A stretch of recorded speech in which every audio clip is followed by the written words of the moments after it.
Oh, we got a wild one. It's been a hot second since we've seen this landmark coming through in games. One and all, welcome back to the midweek muster. Week number 3, game 2 of this opening series between 3D Clans B and Imjertikla. Someone might notice this name from Twitch chats. He tends to hover around. We've seen him before. Wonderful fellow.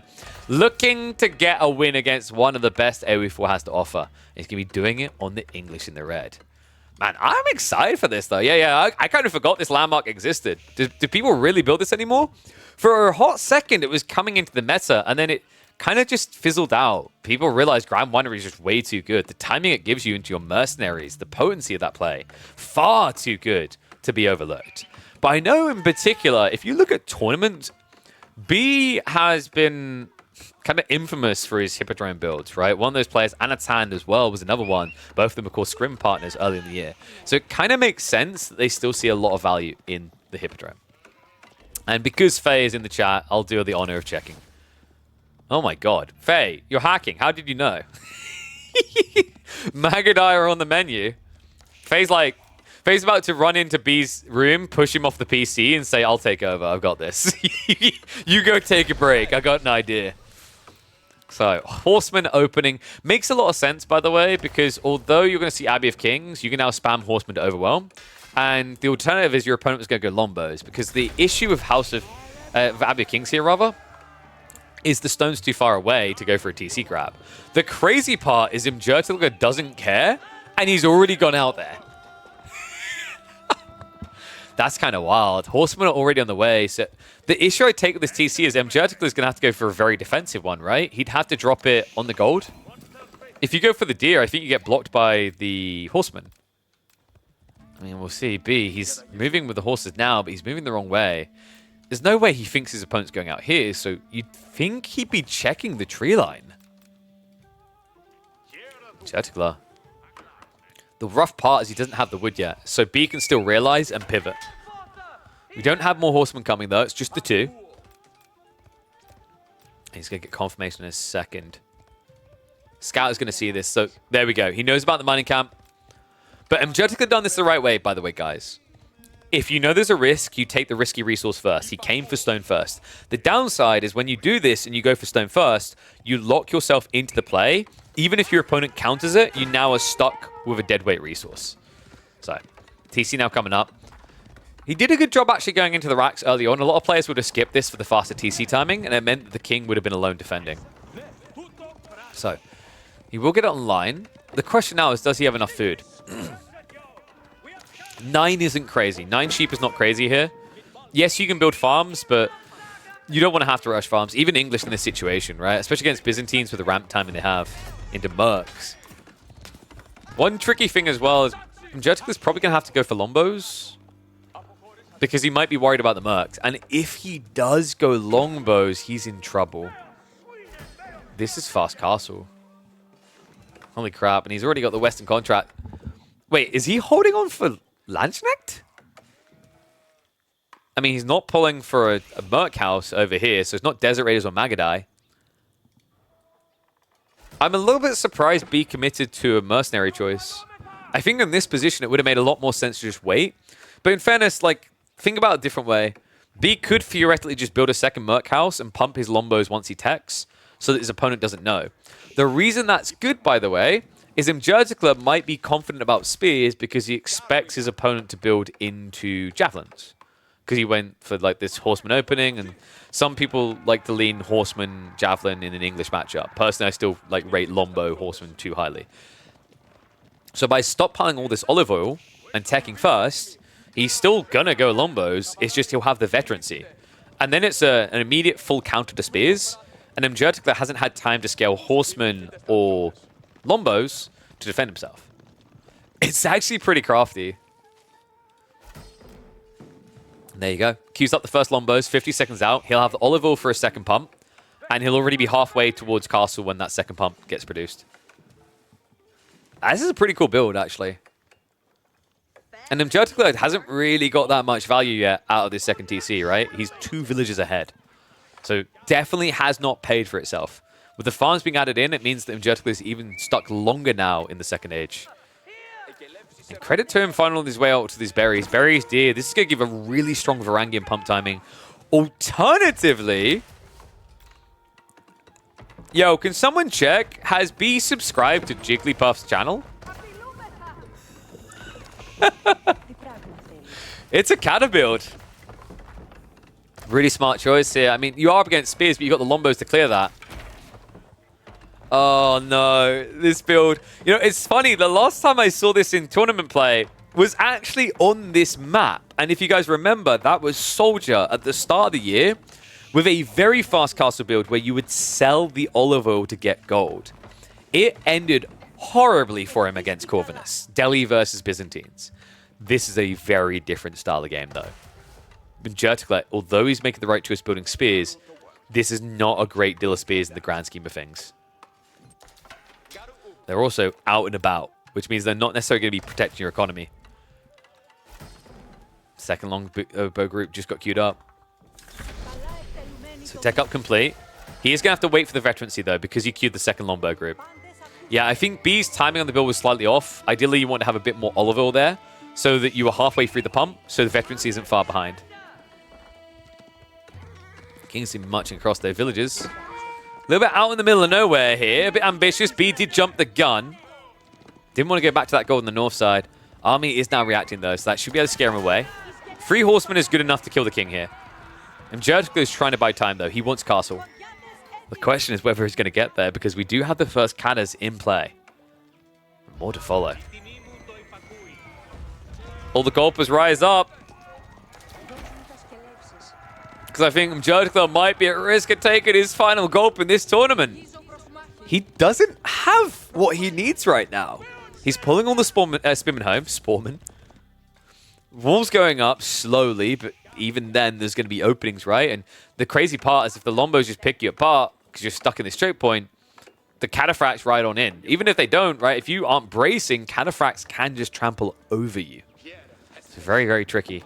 I wonder, does B consider going for the monastery? Likely just looking for the fine timing here, right? We've already got the Q on the upgrade. The cool thing about teardrop shields here is like you're basically getting 2 armor techs for free. Still kind of worth getting undermesh first, I think, in this particular situation.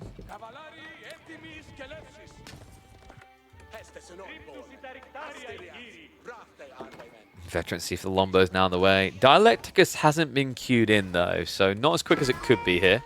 Yeah, on both of them. That's kind of sinful from B. An easy slip up there. He's at, what, level 3 system? That would be a huge increase. You'd be getting veterancy in basically, like, 15 seconds, and then teardrop shields would be in, like, 32 seconds, I think it is.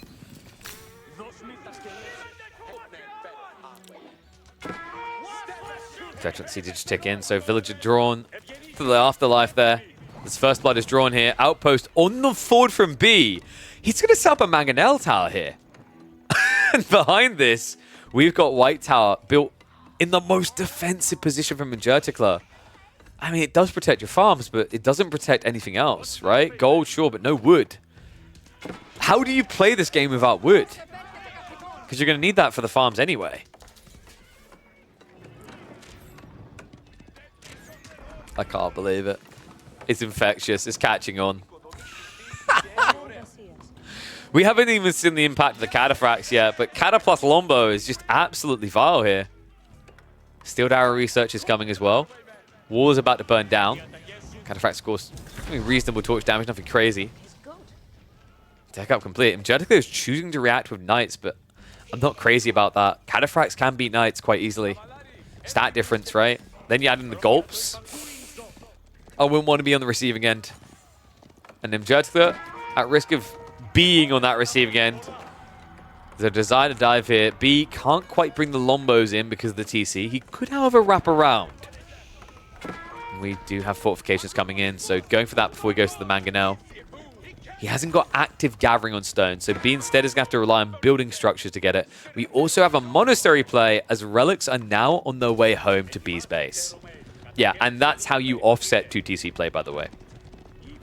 What's the solution to the 2 TC meta? Fast castle or all-in, right? Against English, it's going to be fast castle, because all-inning English is really, really hard. The aura makes it easy for them to defend. So really smart read by B. That's now, in conjunction with the system value, going to offset the 10 eco advantage for English. right? Because right now, all your villages in the Byzantine Empire, 18% better. Cataphracts. Just being used to essentially bait him. The problem here is also Mjertl is targeting the wrong thing. Finally switches over. He needs to be killing Lombos. Before the Lombos kill him. Villagers now in trouble. There's enough of them here to insta-snipe down the Villies. Gulps are being used on the Lombos. Wait, has he got auto-toggle on? I mean, he's got 13 flasks, right? So it kind of makes sense here. Veterancy just tick in. Mjertl, in fairness, that's a lot of Lombo lost for B. We still don't have a mango. There we go. It's finally on the way. I feel bad for him because, like, in theory, Mjertl is holding, right? But in reality, it's a lie because of this tree line. This game is going to get decided by an outpost. It's not even about the cataphracts. It's about the outpost. Once that mango comes in, these villagers are in trouble. All he needs to do is get a scout that shoves around to the side. He'll be able to see it. House as well. He's just trying to burn the wood. He understands that Mjertl is about to be dry. Little raid attempt here with the Knights. Does find a bit of chip damage. Another monastery coming in as too many relics are arriving back in the Byzantine economy. And that was a misclick. Whoops. That was also... should feel like a misclick there. Double Knight. Able to get some more value. And yes, any unit can use the goal. There's no limitation. I think maybe villagers can't. I haven't tested that though. Pretty sure villagers can't. God, can you imagine if villagers could? That'd be so tilting. Cataphracts are in though. Stay in the army in range. I mean, that Mango Tower, this is the thing. If he fights in this area, even the vision alone kills the villagers. This is so obnoxious. And he's trying to take down that TC, funnily enough. More Lombos are on the way. It takes him a long time to arrive, though. We do have a trebuchet coming. This is the correct call by Mjertl. He can't wait. He has to deal with the tower now. Otherwise, he is dead. How many gulps does he still have? 14. Like, come on. This is ridiculous. It used to be 10, if I remember correctly. It wasn't as crazy then because, like, you could actually burn them out of your opponent fast. But 20 gulps is crazy. Treb now begins the siege. Tricky part here is B did keep villagers on the front line. And with that potato aim, in conjunction with the repair, it means that this outpost is going nowhere. Cataphract numbers are starting to build as well. The issue I'm seeing is, like, the spears are dying, the cataphracts not so much, right? The issue is it just takes so long to kill. You have what seems like high damage at a respectable 32, until you realize it would then take you, what was that, 12 hits to kill one cataphract from full health. He just keeps forcing them to come out of range, right? Just so the Lombos can get a free pick. This is so toxic. I mean, toxic in some way, it's more than starvation, right? It must feel so demoralizing. You're just kind of stuck here. I don't know why we're going men-at-arms. I mean, I guess it's because he has food, gold, but not wood, right? So he has to go men-at-arms, but that's not going to fare better against cataphracts. Oh, the gulpers, man.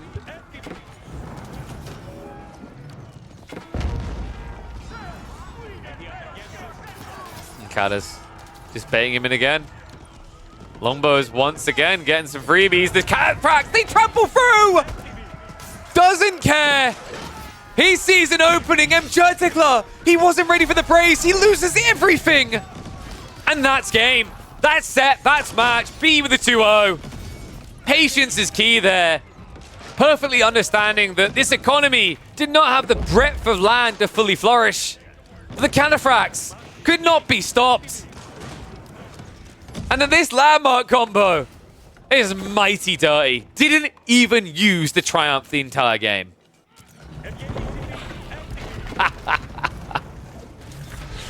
Oh, right on the wall, but Mjertl seemingly felt like he could never do anything about it. Let me know what you think about this strat, guys. This feels a little bit overtuned. The flasks, of course, seemed like a meme before. Then they got buffed. Less heal, but double charges, right? So you can spread it across your army. Was that change necessary? Was that change too much? The Byzantines finally need some negative changes, perhaps. Because time and time again, this is like a top 3 Civ these days. And this build is just the first in a line of many that have led to Byzantine domination.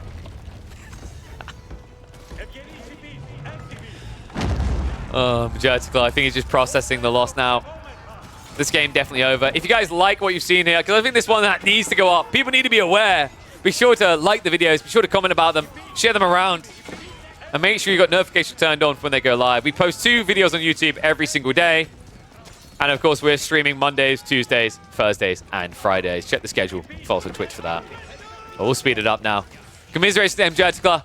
He will not make it further than the first round. B looking solid as always. I'll see you in the next chapter.